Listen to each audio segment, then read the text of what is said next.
gestion des dons se définit en deux étapes. La première, c'est le recueil des dons et la seconde, c'est le redispatching de ces dons au niveau national. Nous avions lancé très tôt un appel aux dons au niveau des entreprises et sociétés. Nous avons eu des réponses très positives en relation notamment avec le Rotary Club de France qui avait mobilisé son réseau. Et beaucoup d'entreprises ont répondu à l'appel, tant en région que sur le cluster parisien.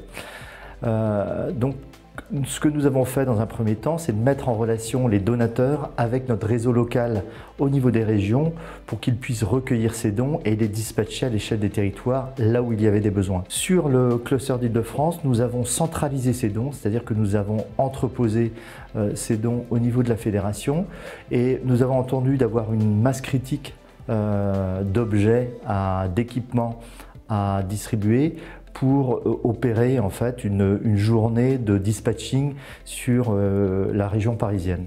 C'est chose faite aujourd'hui. Nous avons dispatché environ 2600 litres de solutions hydroalcooliques, 14-15 000 masques, des équipements divers comme des visières, comme des kits de protection de voiture, etc.